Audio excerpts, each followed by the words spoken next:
اللهم علمنا ما ينفعنا وزدنا علما وعملا صالحا وتقبل منا يا مولانا إنك أنت التواب الرحيم. اللهم اجعلنا أهل القرآن الذين هم أهلك وخاصتك. আপনারা সবাই শুনতেছেন? মাশাআল্লাহ, আলহামদুলিল্লাহ।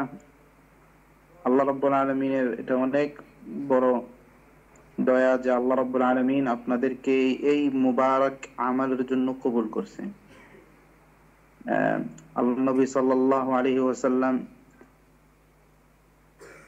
হাদিসে বর্ণনা করেছেন, খায়রুকুম মান তাআল্লামাল কুরআন ওয়া আল্লামাহু, যারা কোরআন শিখে এবং শিক্ষা দেয় তারাই উত্তম।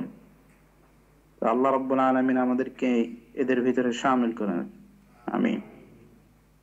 আল্লাহ সাল্লাল্লাহু আলাইহি ওয়াসাল্লাম আরেক হাদিসে উনি বয়ান করেছেন যে আল্লাহ রাব্বুল আলামিনের কিছু পরিবার এবং বিশেষ ব্যক্তিগণ আছেন। সাহাবা রাদিয়াল্লাহু আলাইহিম আজমাইন জিজ্ঞাসা করলেন তারা কারা? আল্লাহ নবী সাল্লাল্লাহু আলাইহি ওয়াসাল্লাম ইরশাদ করলেন যে তারা আহলুল কুরআনি হুম আহলুল্লাহি ওয়া খাসাতুহু, ইন্না লিল্লাহি আহলিনা মিনান নাস ক্বালু মান হুম ইয়া রাসূলুল্লাহ। আল্লাহ রাব্বুল আলামিন, আমরা সবাই জানি যে আল্লাহ রাব্বুল আলামিনের পরিবার পরিজন, মা বাবা ছেলে সন্তান থেকে পাক, কিন্তু এটা মাজাজান আল্লাহ নবী সাল্লাল্লাহু আলাইহি ওয়াসাল্লাম হাদিসে বর্ণনা করেছে যে আল্লাহর প্রিয় এবং কিছু কাছের ব্যক্তিগণ আছে। তারা কারা? তারা আহলুল কুরআন হুম আহলুল্লাহি ওয়া খাসাতুহু। আল্লাহ রাব্বুল আলামিন যাতে আমাদেরকে কোরআন শিক্ষা এবং শিক্ষা দেওয়ার জন্য তৌফিক দান করে ইখলাসের সহিত, এবং আমাদের জীবনের ভিতরে আল্লাহ কোরআনকে নিয়ে আনা বলে আমিন।